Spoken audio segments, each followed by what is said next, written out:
ನೋಡ್ರಿ, ಈಗ ಅಧ್ಯಕ್ಷರು ನಿನ್ನೆನೂ ಕೂಡ ಹೇಳಿದ್ದಾರೆ, ನಾನು ಕನಕಪುರದ ಶಾಸಕ ಅಂತ.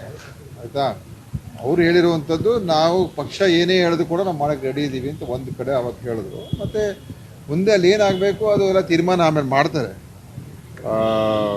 ಈಗ ಅವ್ರು ಹೇಳಿರುವಂಥ, ಈಗ ಅವರೇ ನಿನ್ನೆ ಸ್ಪಷ್ಟವಾಗಿ ಹೇಳಿದಾರಲ್ಲ, ನಾನು ಕನಕಪುರದಲ್ಲಿದ್ದೀನಪ್ಪ, ಖಾಲಿ ಆಗ್ತಕ್ಕಂಥ ಪ್ರಶ್ನೆ ಎಲ್ಲಿದೆ ಅಂತಲೇ ಹೇಳಿದ್ರು.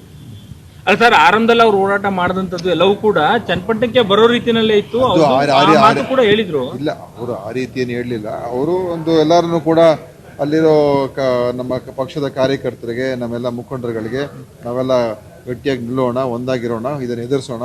ಮುಂದೆ ಚುನಾವಣೆ ಬರ್ತದೆ. ಪಾರ್ಲಿಮೆಂಟ್ ಎಲೆಕ್ಷನಲ್ಲಿ ನಮಗೆ ಸೋಲನ್ನು ನಾವು ನೋಡಿದ್ದೇವೆ.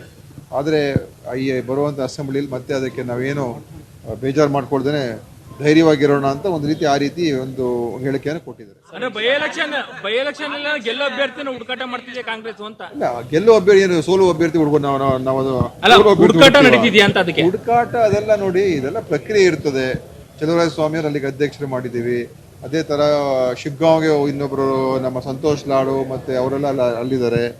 ಇಲ್ಲಿ ನಮ್ಮ ಬಳ್ಳಾರಿ ಇದಕ್ಕೆ ಸಂಡೂರಿಗೆ ನಮ್ಮ ಜಮೀರ್ ಅಹಮದ್ ಅವರು ಅಧ್ಯಕ್ಷರಿದ್ದಾರೆ. ಸಮಿತಿಗಳು ಮಾಡಿದ್ದೀವಿ, ಅವರೆಲ್ಲ ಹೋಗ್ತಾರೆ. ಕಾಂಗ್ರೆಸ್ ಪಕ್ಷದಲ್ಲಿ ಒಂದು ಸಿಸ್ಟಮ್ ಇದೆ. ಎಲ್ಲ ಸಮಾಲೋಚನೆ ಮಾಡಿ ಎಲ್ಲರೂ ಚರ್ಚೆ ಮಾಡಿ ನಂತರ ತೀರ್ಮಾನ ಮಾಡ್ತೀವಿ.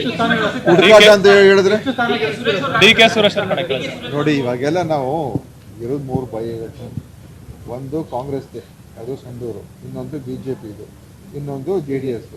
ಸೊ ಈಗ 3ರಲ್ಲಿ ನಾವು 3 ಗೆಲ್ಲೋದಕ್ಕೂ ನಮ್ಮ ಪ್ರಯತ್ನ. ನೋಡಿ, ಆಸ್ಪಿರೆಂಟ್ ಅದೆಲ್ಲ ಇನ್ನು ಚಲುವರಾಯ ಸ್ವಾಮಿ ಅವರ ಅಧ್ಯಕ್ಷತೆಯಲ್ಲಿ ಸಮಿತಿ ಇದೆ. ಅವರು ಹೋಗಿ ಎಲ್ಲ ಕೂಡ ಅಲ್ಲಿ ಭೇಟಿ ಕೊಟ್ಟು ಅಲ್ಲಿ ಸ್ಥಳೀಯ ಮುಖಂಡರ ಜೊತೆ ಮಾತನಾಡಿ ಅವರ ವರದಿ ಆಧಾರದ ಮೇಲೆ ಪಕ್ಷದ ಹೈಕಮಾಂಡ್ ತೀರ್ಮಾನ ಮಾಡ್ತದೆ ಅಲ್ವಾ.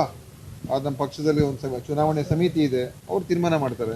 ಸರ್, ಈಗ ಗ್ಯಾರಂಟಿ ಯೋಜನೆಗಳಿಗೆ ಶಿವಕುಮಾರ್ ಚನ್ನಪಟ್ಟಣಕ್ಕೆ ಭೇಟಿ ಕೊಡ್ತಾರೆ. ಯಾಕಂದ್ರೆ ಕುಮಾರಸ್ವಾಮಿ ಅವರು ಆರೋಪ ಮಾಡಿದ್ದಾರೆ, 1.5 ವರ್ಷ ಡಿಸೆಂಬರ್ ಅಲ್ಲಿ ಹೋಗಿರ್ಲಿಲ್ಲ, ಈಗ ಚನ್ನಪಟ್ಟಣ ನೆನಪಾಯ್ತು ಅಂತ ಹೀಗೆ ಮಾಡಿದ್ದಾರೆ. ನೋಡಿ, ಈಗ ಚುನಾವಣೆ ಹತ್ರ ಬರ್ತಾ ಇರೋದ್ರಿಂದ ತಯಾರಿಕೆ ಆಗಲೇಬೇಕು. DK ಸುರೇಶ್ ಅಲ್ಲಿ MP ಆಗಿದ್ದಾರೆ. ಅವರು ಸದಾಕಾಲ ಆ ಕ್ಷೇತ್ರದ ಅಭಿವೃದ್ಧಿಗೋಸ್ಕರ ಕೆಲಸ ಮಾಡಿದ್ದಾರೆ. ಇಡೀ ಪಾರ್ಲಿಮೆಂಟ್ ಕನಕಪುರ ಬೆಂಗಳೂರದ ಗ್ರಾಮೀಣ ಕ್ಷೇತ್ರದಲ್ಲಿ DK ಸುರೇಶ್ ಅವರು ಭಾಳ ಯಶಸ್ವಿಯಾಗಿ ಅಭಿವೃದ್ಧಿ ಕೆಲಸ ಮಾಡಿದ್ದಾರೆ. ಅದರಿಂದ ಈ ಥರ ಆರೋಪಗಳಿಗೆ ನಾನು ಉತ್ತರ ಕೊಡೋಕ್ಕೆ ಹೋಗೋದಿಲ್ಲ. ಚುನಾವಣೆ ಹತ್ರ ಬಂದಾಗ ಖಂಡಿತ ನಾವು ಅದನ್ನು ತಯಾರಿಕೆ ಮಾಡಬೇಕಾಗ್ತದೆ.